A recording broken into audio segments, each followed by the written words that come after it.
വേദപുസ്തകത്തിലെ ആദ്യത്തെ prophecy release ചെയ്തത് യഹോവയായ ദൈവം തന്നെയാണ്. അത് ഏദൻ തോട്ടത്തിലാണ്. കാരണം മനുഷ്യനെ ആ വിലക്കപ്പെട്ട ഖനി ഭക്ഷിക്കുവാൻ പ്രേരിപ്പിച്ചുകൊണ്ട്, ടെംപ്റ്റേറ്റ് ചെയ്തുകൊണ്ട് അവനെ പാപത്തിലേക്ക് പിശാച് വലിച്ചിട്ടപ്പോൾ ആ പാമ്പിനെ നോക്കി, ഏദൻ തോട്ടത്തിൽ വെച്ച് സ്ത്രീയെ വഞ്ചിച്ച പാമ്പിനെ നോക്കി യഹോവയായ ദൈവം പറഞ്ഞു, സ്ത്രീയുടെ ഉദരത്തിൽ നിന്ന് ജനിക്കുന്നവൻ തന്നെ നിന്റെ തലയെ തകർക്കും. അപ്പോൾ അതൊരു പ്രൊഫറ്റിക്കാണ്, അതൊരു പ്രവചനമാണ്, സംഭവിക്കുവാൻ പോകുന്നൊരു കാര്യമാണ്. അപ്പോൾ ശരിക്കും പറഞ്ഞാൽ യേശുവിൻ്റെ ജനനത്തെക്കുറിച്ചുള്ള ഫസ്റ്റ് ഡിക്ലറേഷൻ, ഫസ്റ്റ് പ്രൊഫസി ബൈബിളിൻ്റെ ആദ്യത്തെ താളുകളിൽ തന്നെയുണ്ട്. ബൈബിളിൻ്റെ ആദ്യത്തെ താളുകളിൽ തന്നെയുണ്ട്.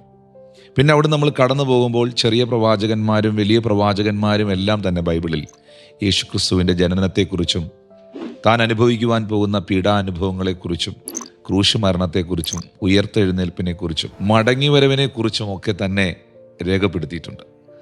അതല്ലേ യെശയ്യാവ് പറഞ്ഞത്, നമുക്കൊരു ശിശു ജനിച്ചിരിക്കുന്നു, നമുക്കൊരു മകൻ നൽകപ്പെട്ടിരിക്കുന്നു, അവൻ അത്ഭുത മന്ത്രി, അവൻ വീരനായ ദൈവം, അവൻ നിത്യപിതാവ്, അവൻ സമാധാനത്തിൻ്റെ പ്രഭു, ആധിപത്യം അവൻ്റെ തോളിലിരിക്കും. അപ്പോൾ യേശുവിൻ്റെ ജനനത്തെക്കുറിച്ചുള്ള പ്രൊഫസി, നീയോ ബെത്ലഹേം എഫ്രാത്തെ എന്ന് തുടങ്ങുന്ന മീഖാ പ്രവചനത്തിലെ പ്രൊഫസി, യേശുക്രിസ്തു ബെത്ലഹേമിൽ ജനിക്കുമെന്നുള്ളൊരു പ്രൊഫസിയാണ്. അത് ഫുൾഫില്ലായി.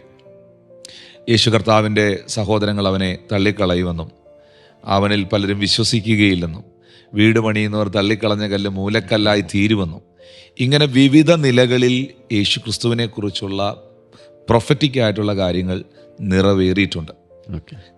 യേശു ക്രിസ്തുവിനെ അടക്കം ചെയ്യുന്നത് എവിടെയാണെന്ന് വരെ, എൻ്റെ പരിശുദ്ധനെ ഞാൻ ദ്രവത്വം കാണുവാൻ സമ്മതിക്കുകയില്ല എന്നുള്ള ആ പ്രൊഫസി, ആ പ്രവചനം. കാരണം എല്ലാവരെയും അടക്കിയ പോലെ അല്ല യേശുവിനെ അടക്കിയത്.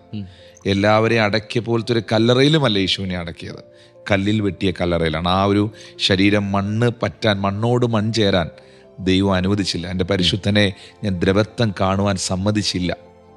അപ്പോൾ അവൻ്റെ അടക്കം, അവൻ്റെ മരണം സമ്പന്നന്മാരോട് കൂടെ ആയിരുന്നു എന്നുള്ള പ്രവചനം. അപ്പോൾ ജനനം, ജീവിതം, മരണം, പുനരുത്ഥാനം, ഇതെല്ലാം ബൈബിളിൽ പറയപ്പെട്ടതായ പ്രവചനങ്ങളുടെ നിവർത്തീകരണമായിരുന്നു.